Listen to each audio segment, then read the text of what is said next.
Donc aujourd'hui, la solution, plutôt le nouveau project, c'est une solution qui s'adresse à tous les acteurs de la gestion de projet, quels qu'ils soient, depuis l'utilisateur autonome qui va être par exemple un chef de projet dans une micro-entreprise. On prend souvent l'exemple de l'architecte qui a besoin de planifier son projet de construction.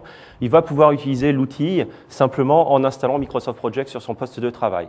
Et puis après, en fonction de la taille de l'entreprise, en fonction des besoins de collaboration, vous allez avoir de plus en plus de besoins à satisfaire. Vous allez avoir la nécessité de gérer des ressources, de partager des ressources. Vous allez avoir la nécessité de gérer votre portefeuille de projet, que ce soit sur un plan opérationnel ou stratégique. Et donc, l'offre de Microsoft aujourd'hui s'adresse également aux entreprises qui souhaitent mettre en œuvre des solutions de gestion de projet. Donc, vous avez aujourd'hui la solution qui s'appelait autrefois Microsoft EPM, Enterprise Project Management, qui est renommée aujourd'hui PPM, pour Project Portfolio Management, qui est la solution entreprise qui s'installe sur une plateforme SharePoint et qui est aussi maintenant disponible, là Nathalie en parlera, en version cloud, avec Project Online, qui est un service que Microsoft va ouvrir, je crois, courant du premier trimestre 2013.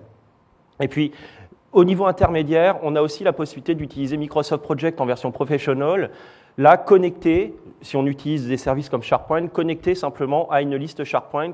Si on souhaite simplement partager une liste de tâches avec des collaborateurs, on a la possibilité d'avoir d'un côté une liste de tâches SharePoint, de l'autre côté son planning project et de synchroniser les deux. Et synchroniser les deux de façon bidirectionnelle, ça permet à des utilisateurs côté SharePoint de mettre à jour l'avancement des tâches directement dans la liste SharePoint et que ça se répercute dans le planning project. Donc maintenant, ce qu'on va faire, on va passer un peu plus à la partie démo pour vous montrer un petit peu ce nouvel outil, parce qu'on a 45 minutes, donc je pense que c'est peut-être ça aussi qui vous intéresse. Donc Vincent va vous montrer un petit peu tout ça à travers son outil, mais on va voir, la première chose, ça va être vraiment, et ça c'est pas propre à Project, ça va être la partie démarrage rapide. Donc le fait de dire, on va vous proposer par défaut des modèles qui vont correspondre à ce que vous souhaitez faire, donc qui vont vous permettre de commencer plus rapidement, et on va aussi avoir des modèles un petit peu en mode tutoriel. Si vous n'avez jamais utilisé l'outil, ça vous aide, ou même si vous l'avez déjà utilisé mais peu, ça vous aide vraiment à retrouver les différentes étapes qu'on va faire. On va aussi voir que depuis 2010, on a une interface qui a été repensée un peu en mode à la Office, c'est-à-dire avec un ruban qui va vous permettre de trouver de façon contextuelle tout ce que vous cherchez. Et on a également une vue, alors elle aussi qui date de 2010, mais maintenant qui va en plus s'intégrer dans la partie serveur, mais qui n'est pas encore toujours connue, qui s'appelle la chronologie. C'est-à-dire, on va le voir en parallèle de la vue de mon diagramme de Gantt. Je vais pouvoir avoir une vue beaucoup plus synthétique qui va me permettre de communiquer avec mes parties prenantes qui souhaitent juste avoir un état des grandes étapes du projet, des grands jalons, sans nécessairement rentrer dans le détail vraiment de la planification puissante. Ensuite, on verra que directement depuis Project, on va avoir la possibilité de collaborer plus facilement grâce à une intégration avec un outil qu'on appelle Lync. Donc, c'est un outil évidemment Microsoft, mais qui va permettre de faire de la messagerie instantanée, de passer des appels et même de faire de la conférence à plusieurs, visuel, et puis également de partager des écrans. Et ensuite, on verra qu'on a également la possibilité d'avoir des analyses beaucoup plus poussées directement dans le client et ce, en utilisant les modèles une fois de plus existants. Et on pourra voir directement le chemin des tâches. Voilà. Et donc, non, 4. Voilà. Et donc, on va voir ça avec la petite démo de Vincent. Donc, je vais vous faire une présentation de Microsoft Project 2013. Donc, je vais lancer Microsoft Project et vous allez voir dès le démarrage une nouveauté intéressante. Vous allez avoir immédiatement à disposition les modèles et les fichiers récemment utilisés par l'utilisateur. Ce qui est important de noter, c'est en haut à droite de l'écran, vous avez l'identifiant de la personne qui est connectée à Microsoft Project. Imaginez, vous utilisez Microsoft Project à la maison et pour vos besoins professionnels, vous allez pouvoir utiliser le compte Active Directory de votre entreprise, par exemple, ou un compte Office 365 pour vous connecter à Microsoft Project. Et de l'autre côté, à la maison, utiliser un compte Hotmail, Live, par exemple, également pour vous connecter. Et ce qui est intéressant, en fonction du compte de connexion que vous allez choisir, vous aurez ici, à gauche, la liste des fichiers récemment utilisés qui va évoluer en fonction de votre profil. Donc, si vous organisez votre mariage avec Microsoft Project, vous êtes connecté à votre compte personnel, vous le verrez, mais vous ne verrez pas ce projet de mariage si vous vous connectez avec votre compte professionnel. Alors, vous avez donc à votre disposition la liste des fichiers ouverts récemment, la liste des plannings ouverts récemment, et dans la partie droite, vous avez une liste de une liste de modèles qui va vous être proposée par Microsoft. Ils sont aujourd'hui très nombreux. Et vous avez également un tutoriel à votre disposition. Vous voyez, vous avez ici « Bienvenue dans Project »,« Mise en route ». Et lorsque vous allez cliquer sur ce type d'icône, vous allez pouvoir tout simplement créer un nouveau projet. Alors, je ne vais pas aller beaucoup plus loin parce que je n'ai pas le temps, mais vous allez avoir un tutoriel qui va vous permettre vraiment de prendre en main l'outil facilement. Vous allez pouvoir, en 4 étapes, comme l'écran l'indique, planifier votre projet depuis la création des tâches, la hiérarchisation des activités, jusqu'à ensuite d'autres étapes qui vont concerner l'affectation des ressources et la création des rapports qui vont être associés à votre projet. Donc ça, c'est une première nouveauté. Donc vous voyez, je peux aussi créer une chronologie et d'autres. Donc vous avez un vrai tutoriel qui vous permet de la prise en main de l'outil, parce que ce qui est souvent reproché à Project, c'est que cet outil est moins facile d'accès que des outils utilisés plus facilement dans l'entreprise comme Excel. Et donc tout est fait aujourd'hui pour faciliter l'utilisation de Microsoft Project par les chefs de projet plutôt qu'Excel. Et on a aussi une nouveauté qui était apparue avec la version 2010, qui est la planification manuelle. Je n'insisterai pas beaucoup dessus là, puisque c'est déjà ancien maintenant, mais ça vous permet vraiment d'utiliser Project comme Excel pour pouvoir planifier vos projets sans être trop contraint par le mode de planification automatique qui existe depuis de très nombreuses années avec Microsoft Project. Alors, ce que je vais faire pour vous présenter les nouveautés de la version 2013, je vais tout simplement ouvrir un planning existant. Vous allez remarquer tout d'abord, et ça c'est une tendance chez Microsoft avec toute la gamme Office, que le ruban maintenant est automatiquement masqué. Le but, c'est de faire, je crois, la place belle le plus possible au contenu plutôt qu'à l'application. Donc, et l'idée, ça revient aussi à tout ce dont on parlait tout à l'heure, c'est-à-dire que si vous avez une petite tablette, vous n'avez peut-être pas envie d'avoir le ruban qui prenne une place majoritairement, mais plutôt peut-être d'avoir ce ruban réduit, et quand vous allez cliquer sur les menus, de le voir défiler. En revanche, vous pouvez toujours le bloquer, je vous rassure, pour ceux qui l'utilisent toute la journée. Alors, donc, Nathalie a parlé de la chronologie, c'est ce que vous avez dans la partie supérieure de l'écran.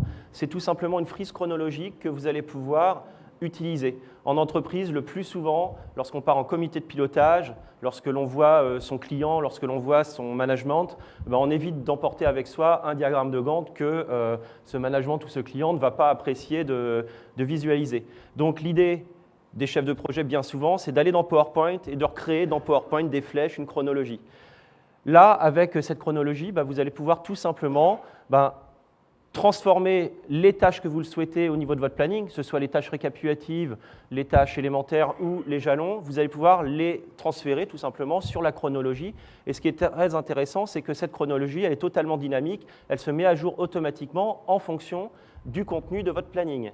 Si je souhaite tout simplement ajouter, par exemple pendant cette phase étude, un certain nombre de tâches à la chronologie, je vais pouvoir le faire très simplement. Voilà, j'ai rajouté des tâches à la chronologie, et ensuite, cette chronologie, je peux la manipuler très aisément. Et si je modifie la durée de certaines tâches, vous allez voir que ça se répercute automatiquement au niveau de la chronologie. Alors, qu'est-ce qu'on en fait de cette chronologie? Le but, bien souvent, c'est de l'envoyer vers PowerPoint ou dans un mail. Il vous suffit ensuite, via le ruban, il faut que je me place sur la chronologie, voilà, de faire une copie de cette chronologie pour la présentation PowerPoint et ensuite de faire dans PowerPoint, que je vais ouvrir, un simple coller qui permettra d'afficher la chronologie dans PowerPoint. Voilà. Donc ça, c'est une nouveauté intéressante qui était déjà présente sur la version 2010, mais comme Nathalie l'a indiqué et comme on le verra tout à l'heure, elle apparaît maintenant aussi côté Project Server. On ne l'a plus uniquement dans le client, on l'a également au niveau de l'outil web qui sert aux entreprises. Alors, au niveau des nouveautés, ensuite, vous allez pouvoir visualiser directement au niveau de la colonne nom de ressources. Vous allez pouvoir visualiser le statut de la personne. Par exemple, moi, j'ai demandé à ce que je ne sois pas dérangé. Je vais voir qu'un de mes camarades Truth est aussi occupé. Donc, on va avoir la possibilité de regarder le statut de la personne tout simplement parce que Microsoft Project est intégré avec Microsoft Link. Et ce qui est intéressant en termes de communication au niveau du projet, c'est que je vais pouvoir très aisément demander à dialoguer avec une de mes ressources pour connaître par exemple l'avancement de son projet. Donc on a cette intégration qui permet d'avoir directement l'information et de pouvoir dialoguer avec les personnes au niveau de mon projet. Et je peux lui demander quel est l'avancement de mon projet. Voilà. Et on peut également passer en mode téléphone ou même en réunion à plusieurs virtuelle. Donc ça, c'est une autre nouveauté intéressante. Ensuite, au niveau des nouveautés, c'est quelque chose qui était demandé depuis très très longtemps à Microsoft. Alors, je vais afficher l'intégralité du projet. C'est de pouvoir visualiser l'ensemble des tâches qui sont prédécesseurs ou successeurs de la tâche qui nous intéresse. Je vais sélectionner, par exemple, la tâche ici de recettes internes et je voudrais visualiser très rapidement au niveau du diagramme de Gantt toutes les tâches prédécesseurs et toutes les tâches successeurs de cette tâche-là. On a aujourd'hui cette possibilité avec une nouvelle fonctionnalité qui s'appelle le chemin de la tâche. Et ici, vous allez voir que vous pouvez surligner au niveau de votre diagramme de Gantt très rapidement l'ensemble des prédécesseurs de la tâche. Je peux faire la même chose pour les successeurs et j'ai la possibilité également de voir les prédécesseurs d'entraînement. En quelque sorte, ce sont les tâches qui sont critiques par rapport à la tâche sélectionnée. Donc vous voyez des couleurs différentes et simplement pour conclure, je vais visualiser les successeurs de la tâche. Donc on a cette possibilité-là, c'était très demandé par les chefs de projet, on n'avait pas la possibilité de le faire au niveau du diagramme de Gantt jusqu'à présent. Ensuite, au niveau des nouveautés, la nouveauté la plus intéressante et la plus puissante, et finalement la plus facile d'accès également, c'est la possibilité de créer des rapports avec l'outil. Jusqu'à présent, jusqu'à la version 2010, pour créer des rapports d'analyse de son planning, il fallait exporter l'information au niveau d'Excel ou de Visio. On pouvait créer des rapports visuels. Là, avec la version 2013, on a la possibilité, et on a un nouvel onglet qui est apparu au niveau du ruban, on a la possibilité de créer des rapports directement au niveau de Microsoft Project. Et là, vous allez voir, en un clic ou deux, je vais pouvoir créer des rapports qui me donnent des vues d'ensemble de mon projet. Ça remplace les rapports qui existaient jusqu'à la version 2010, qui ressemblaient à des états Access des années 80. Enfin, la fonctionnalité n'avait pas évolué depuis des années. Là, on a vraiment quelque chose de nouveau et de performant. Donc, je veux avoir ici un rapport de l'avancement de mon projet. Je vais pouvoir visualiser des tableaux qui me permettent d'obtenir de l'information. Et en particulier, donc je voulais vous montrer celui-là, on a maintenant la notion de burn down qui permet, c'est souvent quelque chose qui est utilisé quand on fait de la planification agile, qui permet d'avoir une vision du travail restant cumulé au niveau du projet, de le mettre en perspective par rapport au travail réel. Donc, vous avez ce type de rapport et vous allez en avoir un certain nombre au niveau des ressources. Si je veux avoir un aperçu complet des ressources, je vais pouvoir visualiser ce rapport, par exemple, qui me permet d'avoir la consommation ressource par ressource sur mon projet. Éventuellement, par rapport à la planification initiale, donc à la référence qui avait été enregistrée au démarrage du projet. Donc, ce qui va être intéressant également, c'est que ces rapports, ils ne sont pas statiques, vous allez pouvoir très très facilement les mettre en forme. C'est même plus simple que dans Excel. Je veux créer un nouveau rapport, et en quelques clics, je vais pouvoir le faire. Vous voyez, je peux créer un rapport, un graphique, un tableau, je peux créer un certain nombre de choses. Si je veux créer rapidement un graphique, je vais cliquer sur le bouton graphique, je vais choisir le type de graphique que je souhaite créer. Et ensuite, donc, il va s'afficher. Je vais pouvoir choisir les informations que je souhaite afficher. Là aussi, je vais pouvoir jongler facilement sur les informations. Je vais pouvoir ici choisir, par exemple, d'analyser par rapport aux ressources plutôt que par rapport aux tâches du projet, etc. Et ce qui est encore intéressant, c'est la même chose qu'avec la chronologie. Je vais pouvoir l'exporter très très facilement vers PowerPoint. Si je veux transposer ce rapport dans PowerPoint, je vais pouvoir le faire comme tout à l'heure. Je vais ici. Il faut que je le retrouve, à chaque fois je le perds. Je vais pouvoir copier le rapport et l'envoyer, là encore une fois, vers PowerPoint. Je vais essayer de vous le faire rapidement.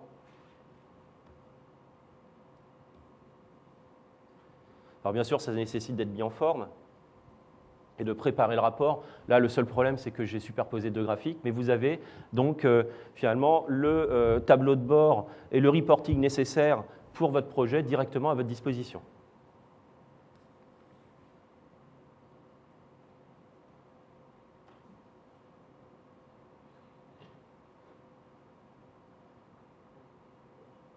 Je vais rouvrir le bon projet.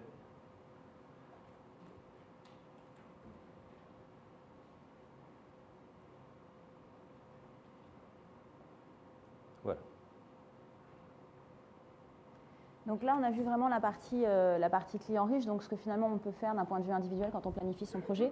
Maintenant, ce qu'on va regarder, c'est justement la brique plus collaborative et à laquelle on va pouvoir accéder aussi en mode web. Donc c'est ce dont on parlait tout à l'heure. Grâce à ce nouveau project, on va vraiment pouvoir accéder à son planning projet, à toutes ces informations projet depuis n'importe où. Alors de 3 manières.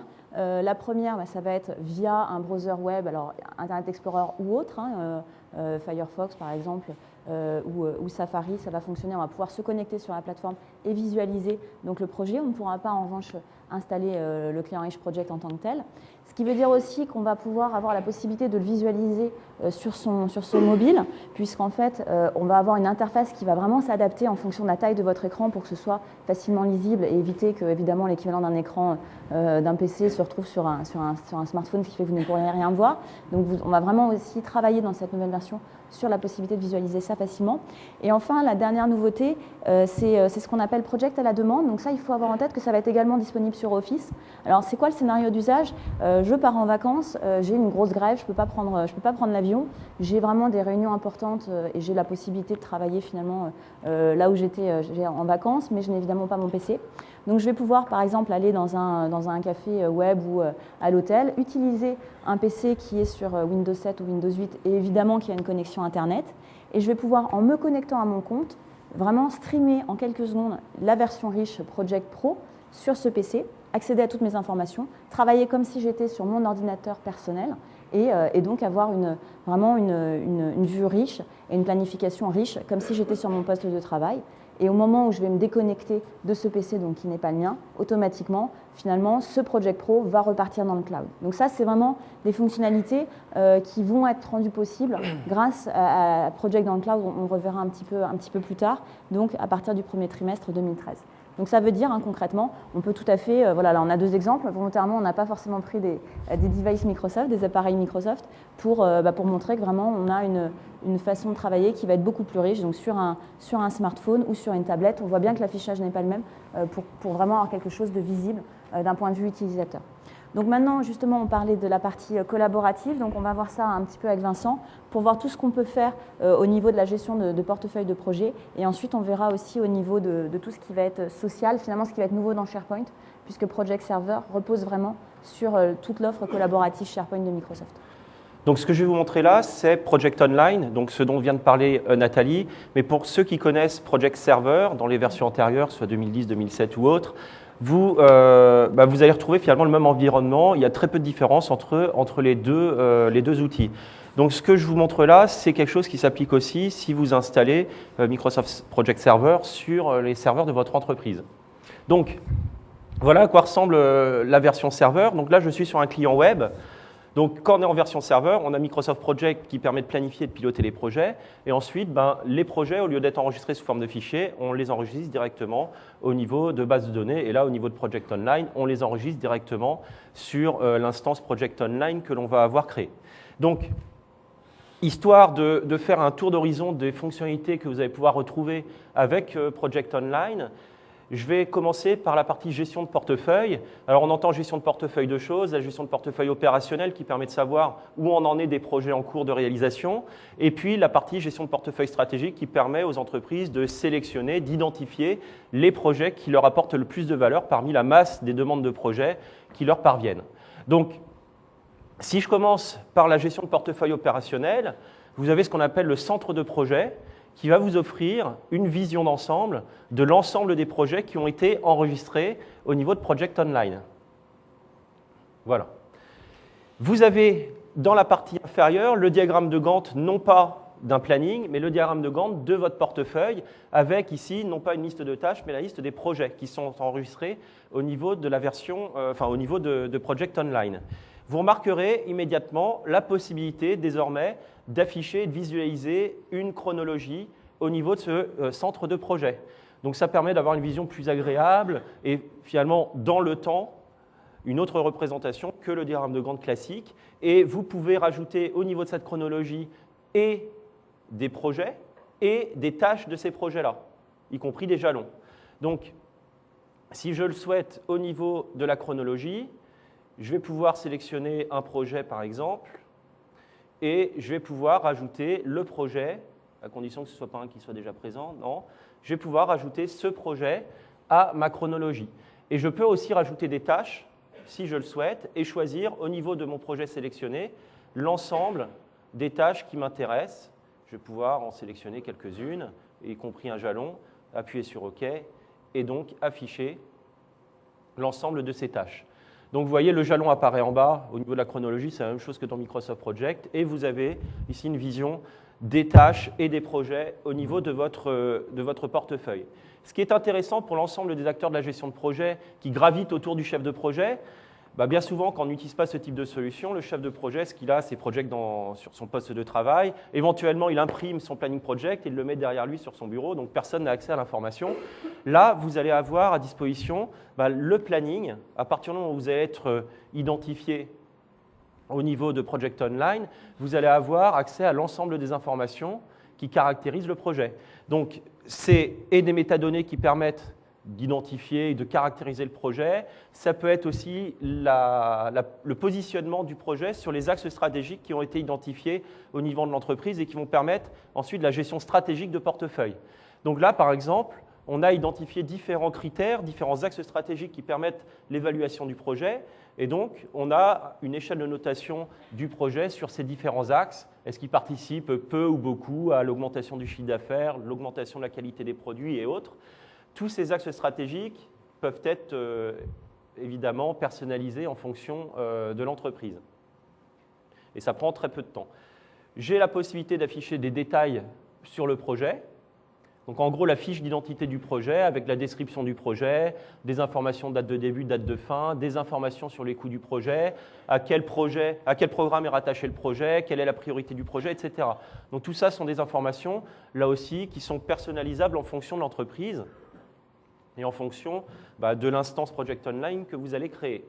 Et enfin, et finalement c'est ce qui est plus intéressant pour les équipes projet, vous allez avoir directement en mode web une visualisation de votre planning.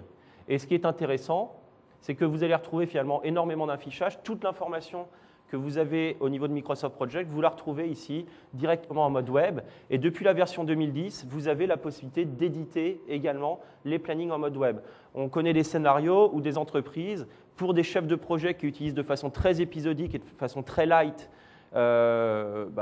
des outils de gestion de projet, on peut leur mettre à disposition uniquement le client web. Ça leur permet de créer une liste de tâches, de les hiérarchiser, d'affecter des ressources. Ça permet de faire des actions élémentaires qui sont suffisantes bien souvent pour des chefs de projet dont la maturité par rapport à ce type d'outils est, on va dire, encore limitée. Donc, on a ici différents affichages. Vous retrouvez également la chronologie. Donc, vous allez pouvoir ajouter un certain nombre de tâches. Simplement pour vous montrer rapidement. Alors, il faut que je demande à modifier le planning.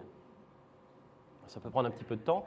Mais après, je vais pouvoir ajouter des tâches à la chronologie et je vais pouvoir modifier en ligne ce planning-là. Donc, pour ajouter les tâches, je les sélectionne. Et ensuite, je vais pouvoir ajouter les tâches à la chronologie très aisément. Donc, ça, c'est aussi quelque chose qui est très intéressant. La chronologie n'est plus réservée à Microsoft Project. Donc ça, c'est la partie gestion opérationnelle de projet. Je vais avoir cette vision synthétique du portefeuille et ensuite la possibilité d'aller dans le détail si je le souhaite. On peut mettre en place, j'aurais pu vous le montrer,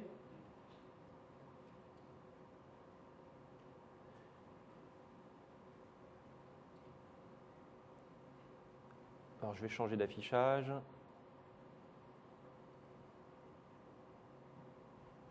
Donc on a différents affichages à disposition pour afficher le portefeuille. Et donc on peut même mettre en place des indicateurs graphiques, des KPI, qui permettent de mesurer la santé du projet par rapport à différents critères. Là, c'est des critères de dérive du travail ou de dérive de la durée. Voilà. Alors ça, c'est la partie gestion opérationnelle de portefeuille. Ensuite, la deuxième partie que l'on va voir ensemble, c'est la partie gestion de portefeuille stratégique. Vous l'avez vu, j'ai noté finalement le projet sur les différents axes stratégiques qui ont été définis au sein de l'entreprise, ces axes stratégiques ayant été définis au niveau d'une bibliothèque. Donc je clique rapidement par la bibliothèque, voilà, on retrouve ici les axes stratégiques. Ensuite, chaque axe stratégique est, on va dire, évalué, noté par rapport à l'ensemble des autres axes stratégiques de l'entreprise. Et donc là, on va demander par exemple à la direction générale d'indiquer quels sont les axes stratégiques qui sont les plus importants pour l'entreprise. Et là, je vais pouvoir retrouver les axes qui semblent les plus importants pour le patron. Et bien sûr, gagner des parts de marché ressort comme plus important que augmenter la satisfaction des employés. Mais comment on a réalisé cela? On a tout simplement proposé un outil au directeur qui lui permet d'évaluer chaque axe par rapport aux autres axes. Donc le premier axe, augmenter, améliorer la satisfaction des clients, est-il plus ou moins important que les autres axes?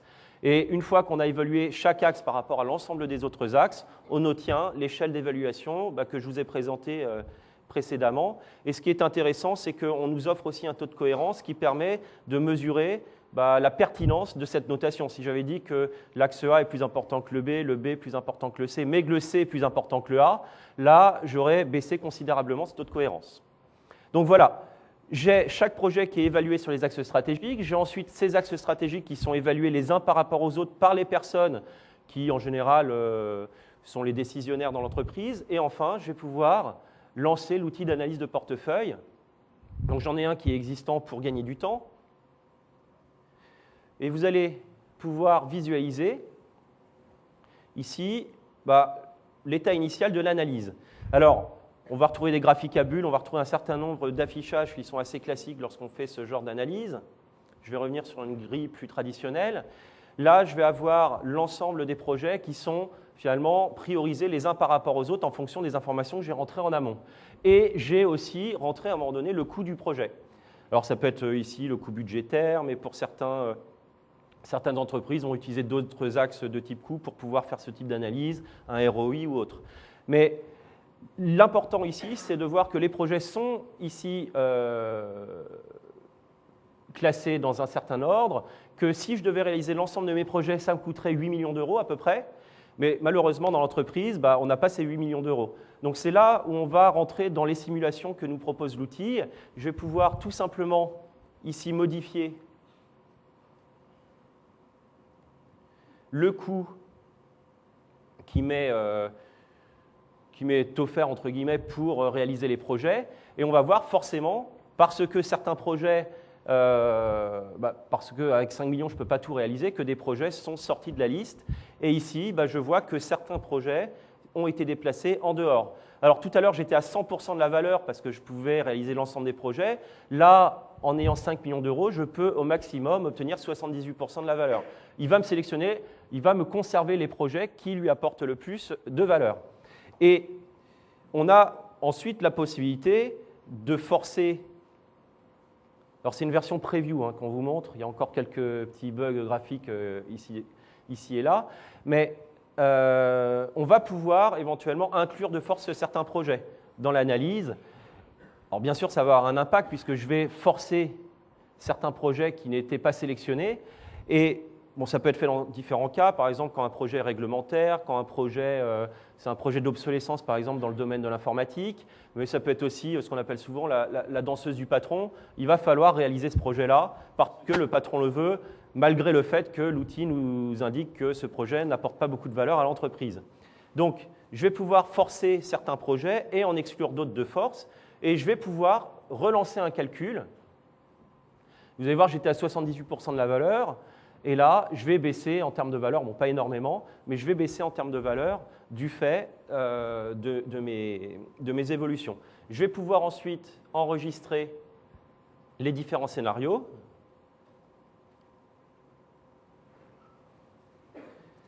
Et j'aurai même la possibilité ensuite de les comparer. J'ai différents outils qui nous permettent de le faire. Vous voyez, premier scénario, j'ai 100% de la valeur, j'ai 10 projets sélectionnés. Deuxième scénario, j'en ai plus que 7, etc. Et j'ai même une courbe de la frontière efficace ou de la limite efficace qui me montre le positionnement du projet en fonction du budget et en fonction de la valeur atteinte par le portefeuille.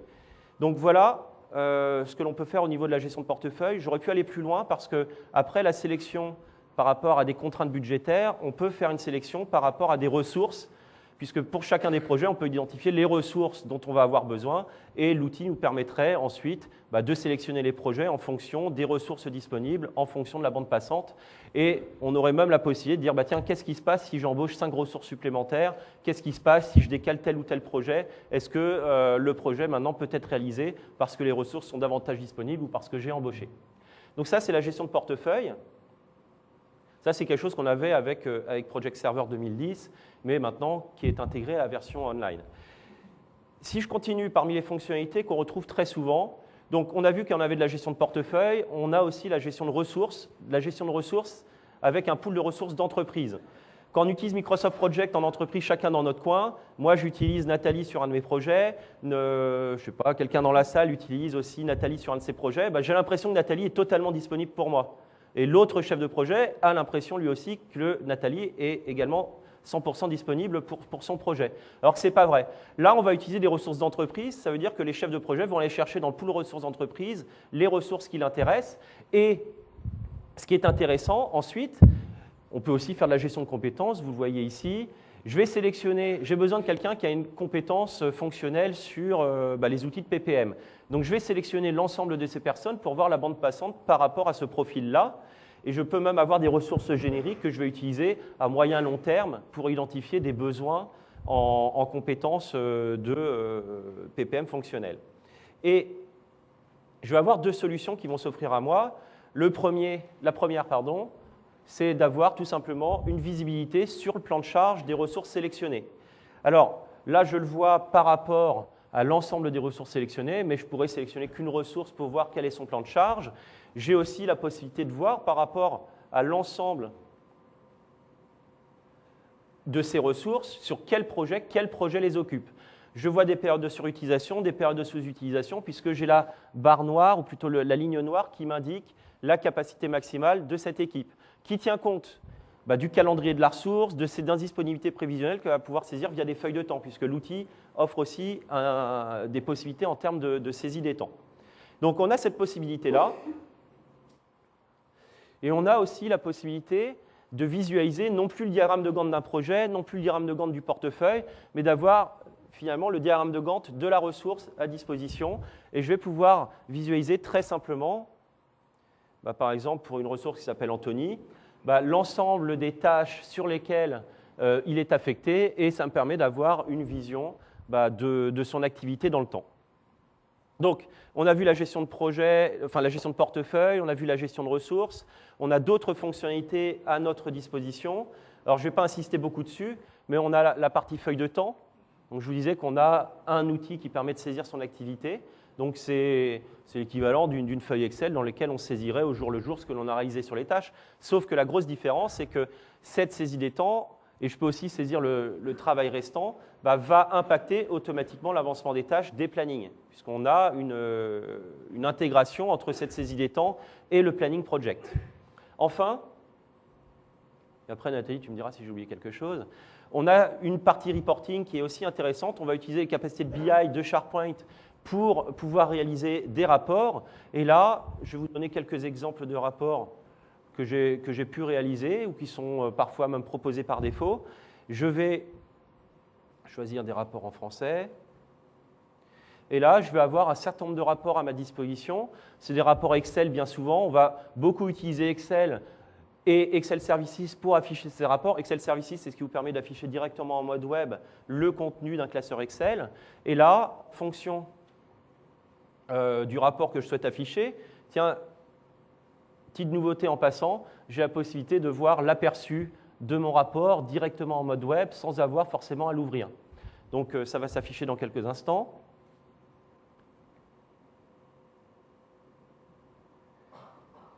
Et après, je vous montrerai, voilà. Donc là, j'ai des rapports qui sont plus des... C'est un petit peu la même chose que les rapports que j'avais dans Project, mais sauf que là, ils s'appliquent à l'intégralité du portefeuille. Donc voilà, j'ai un petit aperçu. Je peux cliquer sur un autre rapport et vous allez voir directement en mode web, il va s'afficher. J'ai la possibilité d'utiliser donc les données qui sont stockées au niveau du serveur ou au niveau de Project Online pour faire les analyses. Donc je peux croiser les informations de type ressources, projet, tâches et les métadonnées qui m'avaient permis de caractériser le projet pour pouvoir créer ce type de rapport. Donc ça va s'afficher dans quelques instants.